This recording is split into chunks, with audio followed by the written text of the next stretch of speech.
ಅವರು ನೆಮ್ಮದಿಯಾಗಿರ್ಬೋದು. ಯಾರು ದಣು ತಗೋಬೇಕಾಗಿಲ್ಲ, ಯಾವ ಸ್ಟ್ರೈಕು ಬೇಡ. ನಿಮ್ಗೇನೋ ಆಸೆ ಇದ್ದರೆ ನನ್ನ ಮೇಲೆ ಏನು ಬೇಕಾದ್ರೂ ನಿಮ್ಮ ಪ್ರಯೋಗಗಳು ಮಾಡಲಿ. ಏನೇನು ಬೇಕೋ ಪ್ರಯೋಗ ನಡೀತಾ ಇದೆ. ಕೇಸು, ಲಾಯರು, ಕೌಂಟ್ರ್ ಕೇಸು, ಮತ್ತೊಂದು ಜೈಲಿಗೆ ಕಳಿಸುವಂಥ ಸಮೀಪ ಬರ್ತಾ ಇದೆ.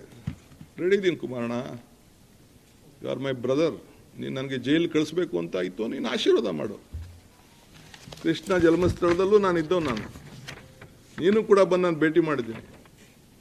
DK's cautions against force acquisition,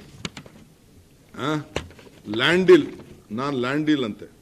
you will be in jail for his misdeeds. I welcome you. You have good advocates. ನಿಮ್ಮದು, ನಿಮ್ಮ ದೊಡ್ಡ ಕಮ್ಮಣ್ಣ, ಇನ್ನೊಬ್ಬ ದೊಡ್ಡಣ್ಣ ಎಲ್ಲ ನನಗೆ ಅರ್ಥ ಇದೆ, ನನಗೆಲ್ಲ ಪಾಪ ಗೊತ್ತಿದೆ.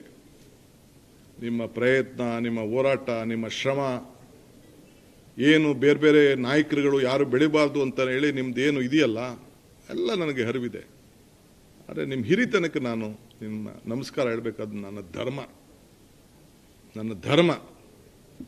ಸೊ ಅದನ್ನು ನಾನು ಗೌರವವನ್ನು ಕೊಡೋದನ್ನ ನೀವು ಸ್ವೀಕಾರ ಮಾಡೋಕ್ಕಾಗಲಿಲ್ಲ ಅಂದರೆ ಅದು ನಿಮ್ಮ ಪಾಡು, ನಿಮ್ಮ ಬಿಟ್ಟಿದ್ದು. ಆದರೆ ನಾನು ಯಾರಿಗೂ ಕೂಡ ಕೆಟ್ಟದನ್ನು ಬಯಸೋನಲ್ಲ, ನಿಮಗೂ ಕೂಡ ಕೆಟ್ಟದನ್ನು ಬಯಸುವುದಿಲ್ಲ.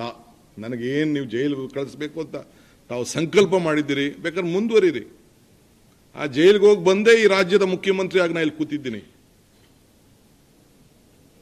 ಜೈಲಲ್ಲಿದ್ದಾಗ ಜನ ಯಾವ ರೀತಿ ಈಚೆ ಬಂದರು, ಯಾವ ರೀತಿ ನನ್ನ ಪರವಾಗಿ ನಿಂತ್ಕೊಂಡ್ರು, ಏನೇನಾಯಿತು ಅಂತ ಕೂಡ ನಾನು ಕಣ್ಣಲ್ಲಿ ಆ ದೃಶ್ಯಗಳನ್ನು ನಾನು ನೋಡಿದ್ದೇನೆ.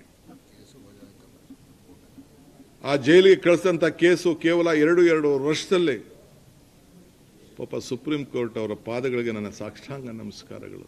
ವಜಾ ಮಾಡಿದ್ದಾರೆ, ಡಿಸ್ಮಿಸ್ ಮಾಡಿದ್ದಾರೆ. ಇರಲಿ, ನೋವು ಅನುಭವಿಸೋ ನಾನು. ಆ ಕೋಣೆಯಲ್ಲಿ ಏನು ಅನುಭವಿಸಿದೆ, ನನ್ನ ಕುಟುಂಬ ಏನು ಅನುಭವಿಸ್ತು, ನನಗೋಸ್ಕರ ನನ್ನ ತಾಯಿಂದಿರು, ಇಡೀ ರಾಜ್ಯದ ನನ್ನ ತಾಯಿಂದಿರು, ಯುವಕರು, ಹಿರಿಯರು ಕಣ್ಣಲ್ಲಿ ನೀರು ಹಾಕಿ ಪ್ರಾರ್ಥನೆ ಮಾಡಿ ನನ್ನನ್ನು ಜೈಲಿಂದ ಕರ್ಕೊಂಡು ಬಂದರು. ಇವತ್ತು ಈ ಸ್ಥಾನದಲ್ಲಿ ಕುಣಿಸಿದವರು ಅದೇ ನನ್ನ ಮತದಾರರು, ಅದೇ ಈ ರಾಜ್ಯದ ಜನತೆ. ಚುನಾವಣೆ ಮುಂಚಿತವಾಗಿ 136 ಸೀಟ್ ಅಂತ ಹೇಳಿ ನಾನು ನನ್ನ ಆತ್ಮವಿಶ್ವಾಸದಿಂದ, ನನ್ನ ಇರುವಂಥ ಇಂದಿನ ಶಕ್ತಿ ಹಿಂದೆ ಕೊಟ್ಟಂಥ ಪ್ರೇರಣೆಯಿಂದ ಇವತ್ತು ಜನರಿಗೆ ನಾನು ಕೇಳ್ಕೊಂಡೆ. ನಿಜ, ರಾಮನಗರಕ್ಕೆ ಹೋದೆ, ಬಿಡದಿಗೆ ಹೋದೆ, ಚನ್ನಪಟ್ಟಣಕ್ಕೆ ಹೋದೆ, ಕನಕಪುರಕ್ಕೆ ಹೋದೆ, ಎಲ್ಲ ಕಡೆ ಹೋದೆ. ನನಗೆ ಪೆನ್ನು ಪೇಪರ್ ಕೊಡಿ ಅಂತ ಹೇಳಿದೆ. ಈ ಪೆನ್ನು ಪೇಪರು ಈ ರಾಜ್ಯದ ಜನತೆಗೆ ಸೀಮಿತವಾಗಿರ್ತದೆ, ರಾಜ್ಯದ ಜನತೆಗೆ ಬದುಕಿಗೆ ಸೀಮಿತವಾಗಿರ್ತದೆ. ಯಾರಿಗೂ ಕೂಡ ತೊಂದರೆ ಕೊಡುವಂಥ ಪ್ರಶ್ನೆ ಈ ಪೆನ್ನು ಪೇಪರಿಂದ ಬರುವುದಿಲ್ಲ. ನನ್ನ ಜೀವ ಇರೋವರೆಗೂ ಕೂಡ ದೇವರು ನನಗೇನು ಕೊಟ್ಟಿದ್ದಾನೋ ನನಗೆ ಸಾಕು. ನನ್ನ ಕುಟುಂಬಕ್ಕೆ ಏನು ನಿರ್ಧಾರ ಮಾಡ್ಕೊಳ್ಳೋ ಶಕ್ತಿ ನನ್ನ ಕುಟುಂಬದವರಿದೆ. ಈ ದೇಹ ಈ ರಾಜ್ಯದ ಜನತೆಗಾಗಿ ಮುಡುಪಾಗಿಡ್ತೇನೆ.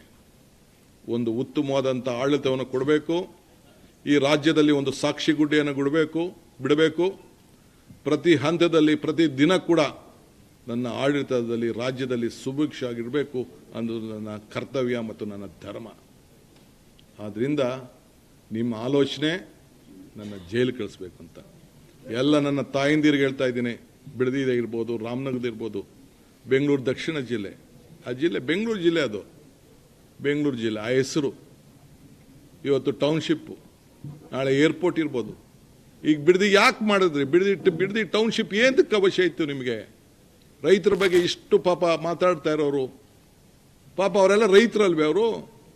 ಈಗ ಇಂಡಸ್ಟ್ರಿಯಲ್ ಟೌನು ಏನು ಈಗಲ್ಟನ್ ಸುತ್ತಮುತ್ತಲ ಏನು ಬಿಡದಿ ಟೊಯೋಟಾ ಫ್ಯಾಕ್ಟ್ರಿ ಇವೆಲ್ಲ ಸುತ್ತಮುತ್ತಲು ಬಂದಿದೆಯಲ್ಲ, ಆ ಕೇತ್ಕಾನಹಳ್ಳಿ ನಾವು ಸೇರಿಸ್ಕೋಬೋದಾಯ್ತಲ್ಲ ಇಂಡಸ್ಟ್ರಿಯಲ್ ಟೌನ್ಶಿಪ್ಗೆ. ದೇವಗೆರೆಗೂ ಸೇರಿಸ್ಕೋಬೋದಾಯ್ತಲ್ಲ, ಎಲ್ಲ ಕಡೆ ಸೇರಿಸ್ಕೋಬೋದಾಯ್ತಲ್ಲ, ಯಾಕೆ ಸೇರಿಸಲಿಲ್ಲ? ಎಲ್ಲೆಲ್ಲಿ ಏನೇನು ನಡೆದಿದೆ ಅಂತ ನಾನು ಇನ್ನೊಂದು ದಿನ ಬೇರೆ ಬೇರೆ ದಿನ ನಾನು ಮಾತಾಡ್ತೇನೆ. ನನ್ನ ಕೆಣಕಕ್ಕೆ ದಯವಿಟ್ಟು ತಾವು ಹೋಗಬೇಡಿ. ನಿಮ್ಮ